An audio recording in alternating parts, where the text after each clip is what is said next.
Good morning. It is a blessing to be with you today. Our church community welcomes you whether you are new or a longtime member. We especially want to welcome those who are here for the first time. And if you'd like to learn more about our community and its online offerings, please go to nsuc.org and sign up for our newsletter. There has never been a better time to get involved or to become a member of the North Shore Unitarian Church. We would love to get you connected and are glad that you're here. Welcome.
Our service today is a little bit strange. We are going to be talking about aliens and UFOs and outer space. So buckle your seatbelt as we prepare to blast off for the whimsical and the profound. And as we gather in a spirit of worship, I offer these opening words from Margaret Kipe. As surely as we belong to the universe, we belong together. We join here to transcend the isolated self, to reconnect, to know ourselves, and to be at home here on earth under the stars, linked to each other in community. My spiritual companions, welcome to this time together. And so today we light our flame. This flame affirms the light of truth, the warmth of community, and the fire of commitment. My friends, have you seen the night sky this summer? Did you catch the comet Neowise last month? Perhaps you're even fortunate to gaze at the stars somewhere free of city lights, the type of place where you can stare in awe at the soft glow of the Milky Way as it arches across the very top of the sky, the type of place where shooting stars reward the patient. If you haven't, I challenge you to schedule some quiet time in the near future. Just you and the night sky, wherever you may be. I challenge you to look up.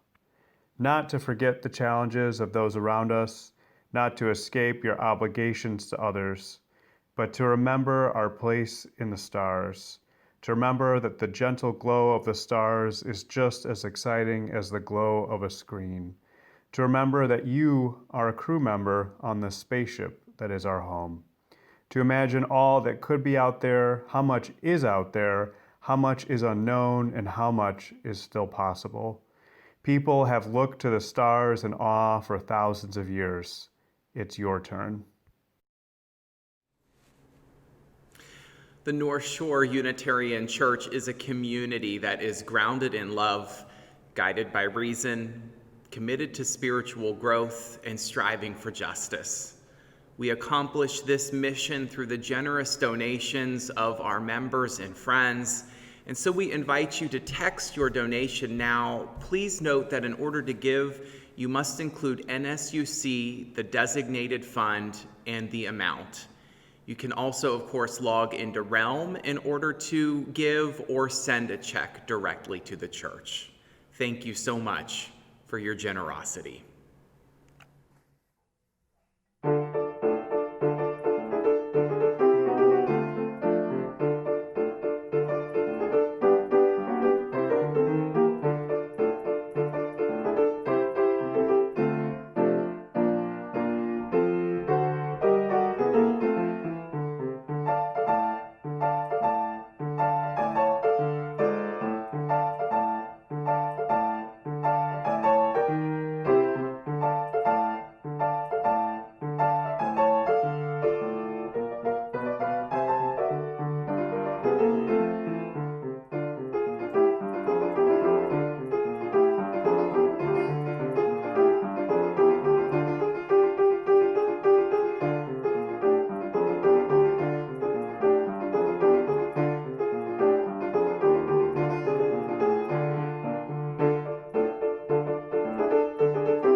Our reading is an excerpt from the poem, The Mystery of Meteors by Eleanor Lerman.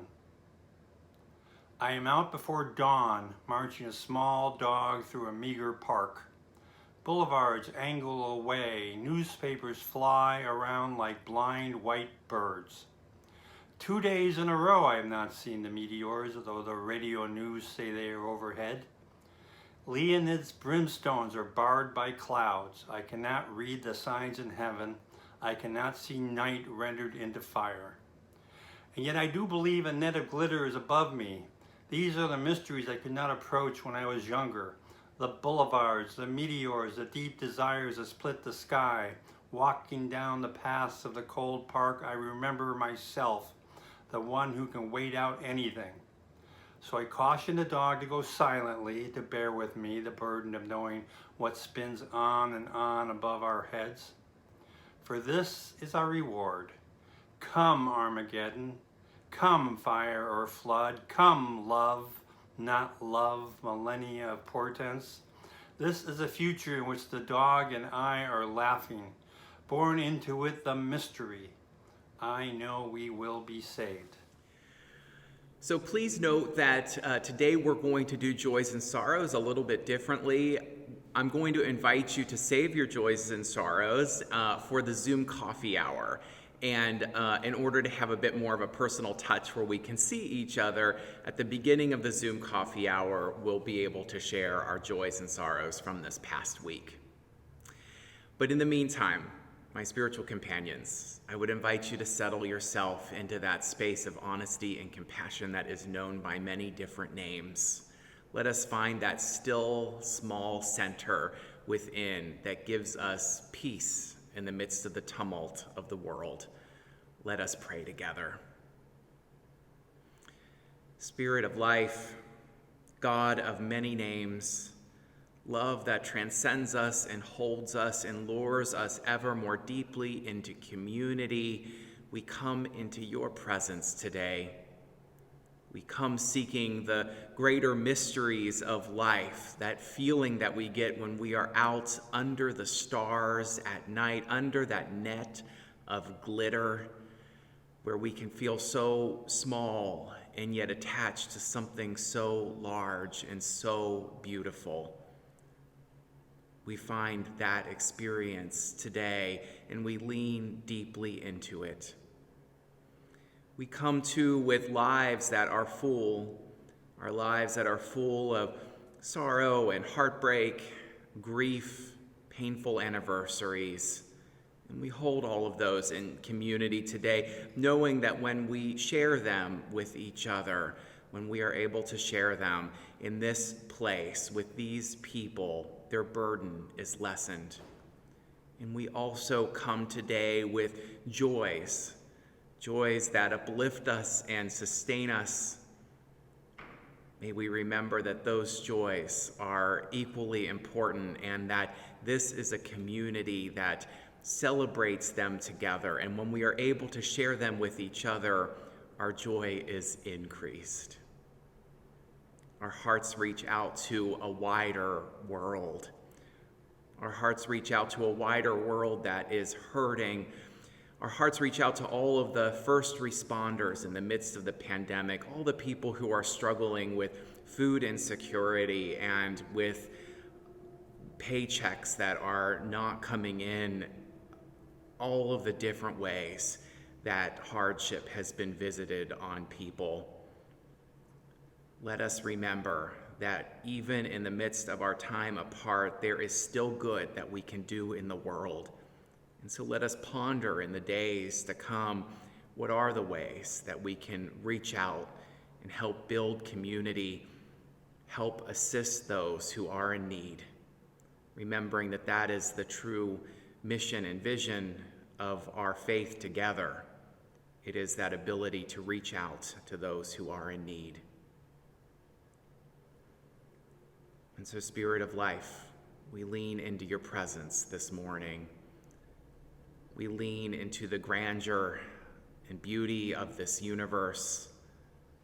We hold the joys and sorrows that make up our lives, and we seek new ways to serve our communities which are in need of our presence. May all of that be so today. Amen, and blessed be.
So I'm going to invite you to cue the Twilight Zone music.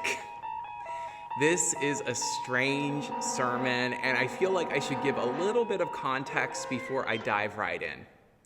My inspiration has to do with a video that was filmed by the U.S. Navy.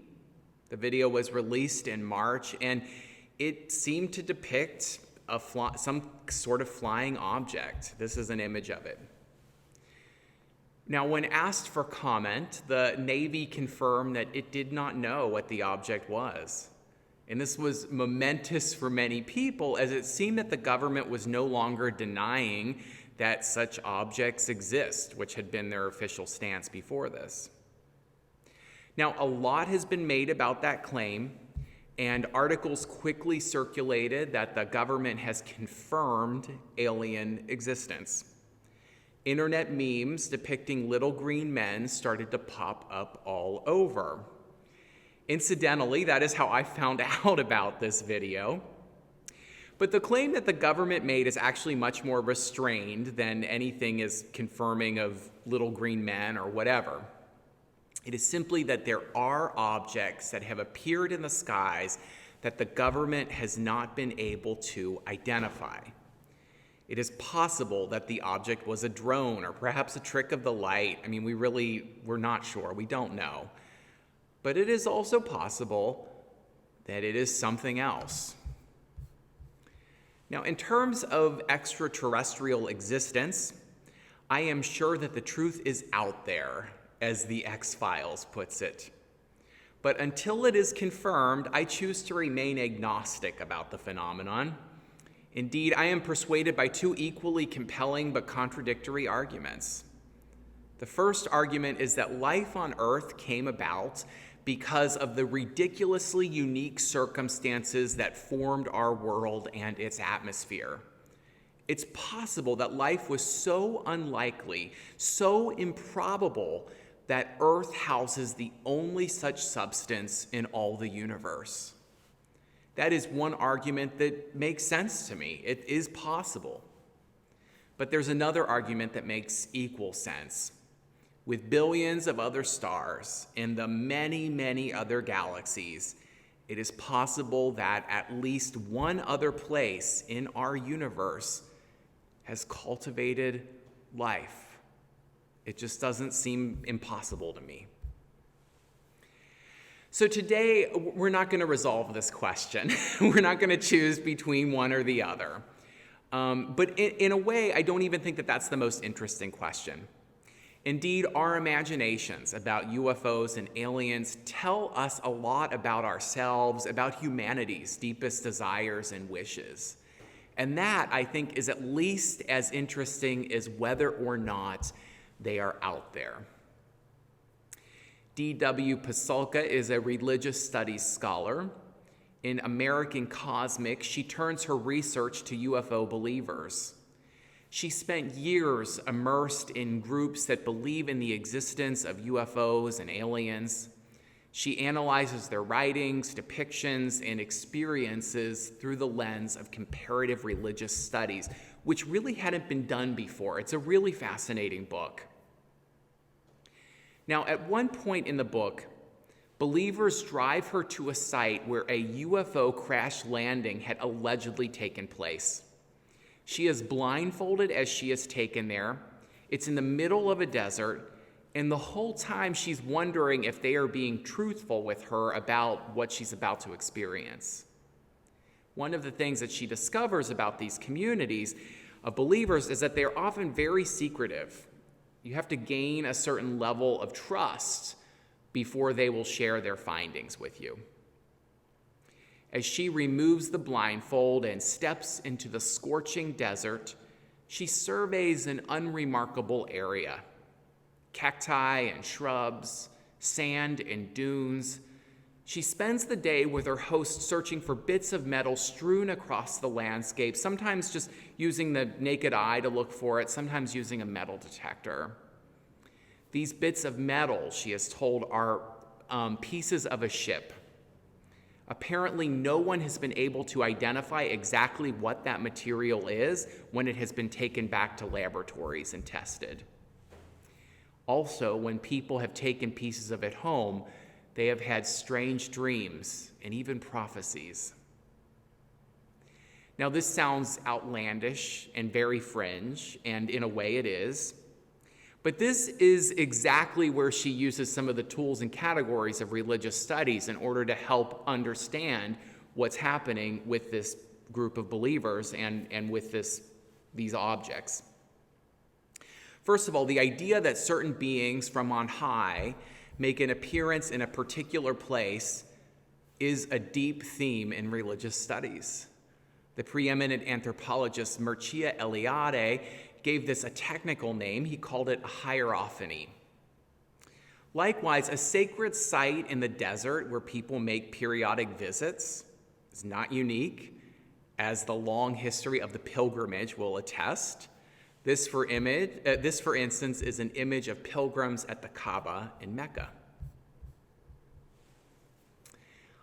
Also, the idea of sacred objects that might possess strange powers is not exceptional in the history of religions.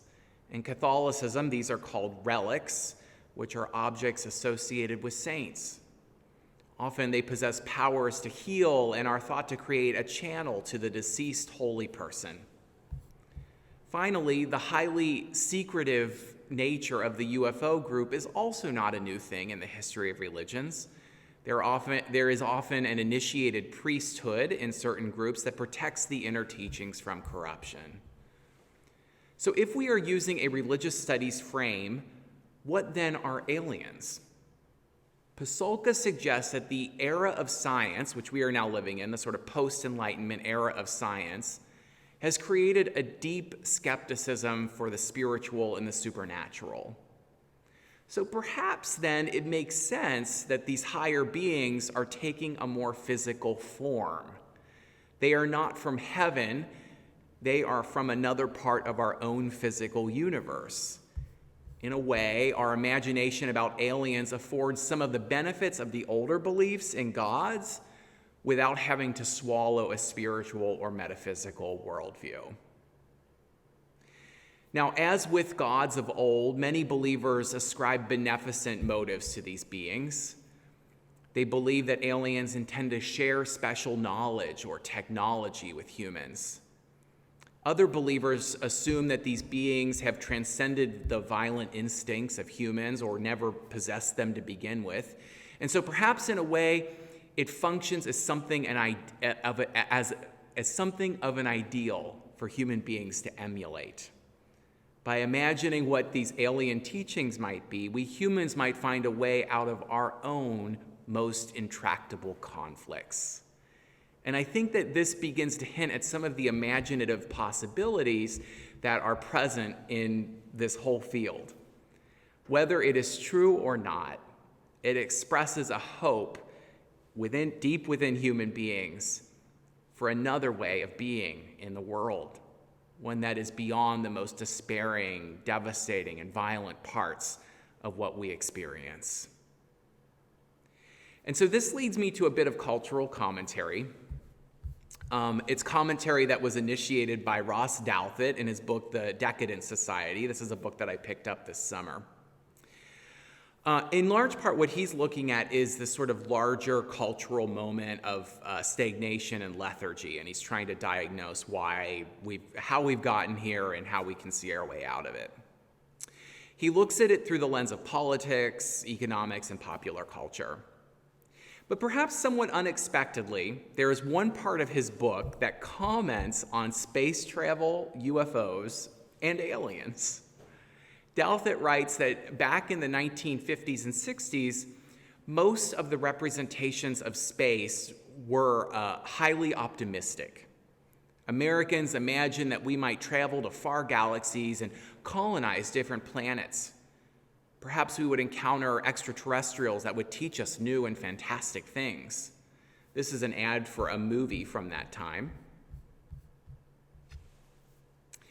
However, Douthat says that those representations have changed. Over the last 70 years, they've become increasingly cynical and negative.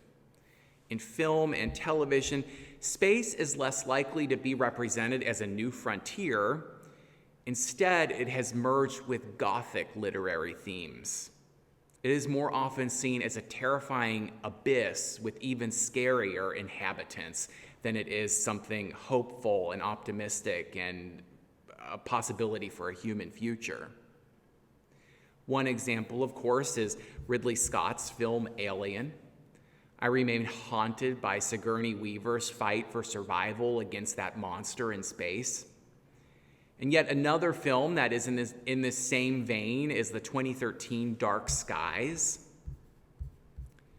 Here, a family is terrorized by alien figures seeking to abduct their child. Now, these are far from hopeful depictions. The message seems to be that bare survival is the most that human beings can hope from space travel or alien encounters. Aliens are not coming to enlighten us, this literature would seem to suggest. Instead, they are coming to use us or hunt us. But I want to push back for a moment on Douthat's argument that science fiction has moved only in this direction. Indeed, that is not the only depiction of aliens in popular media. One of the most hopeful films to come out in recent years is Arrival. Now, I highly recommend this film if you have not seen it. It imagines, and I hope that I'm not giving away too much of a spoiler here, but it imagines aliens sharing their language as a gift with human beings. A twist is that they find that they have to do this. They have to share their language with human beings. We need to learn their language in order to save them from some sort of future catastrophe, which is unspecified in the film. In other words, their existence, the existence of these extraterrestrials, is deeply entwined, deeply tied up in our own. The film thus depicts them neither as saviors nor as enemies. Rather, it shows human beings rising above our own deepest fears of otherness in order to discover a new future and a new set of possibilities. The philosopher Martha Nussbaum writes that the literary imagination has the ability to cultivate empathic connections. We can imagine others very different from ourselves when we read literature or when we watch films. We can begin to imagine bonds with our fellow citizens and with people beyond our borders, and maybe even with other species. And this, I think, is why Arrival might be one of the most hopeful films in recent memory. It attempts to imagine bonds and exchanges with beings that are very different from us, sharing languages with one another, opening to coexistence with life that looks very different from what we know. Here is a possibility of a future that is not defined by our darkest and most violent instincts. Instead, it is defined by hope. It's defined by hope. So at the end of the day, the end of this sermon, I choose to remain agnostic about extraterrestrial life. But about hope, well, I think with hope, I'm going to choose to believe. My spiritual companions, keep watching the skies. Amen. I love you, and blessed be. You are invited to join us for coffee hour. The link to the Zoom room can be found in your newsletter. So take a few moments to refill your coffee and then join us. First, by way of closing and by way of extinguishing our flame, I offer these words from Sarah Morris Campbell. We receive fragments of holiness, glimpses of eternity, brief moments of insight. Let us gather them up for the precious gifts that they are and, renewed by their grace, move boldly into the unknown. May we go forth moving boldly into the unknown.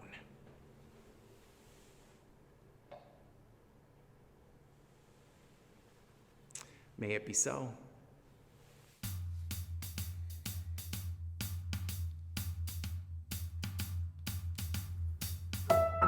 Fly me to the moon, let me play among the stars.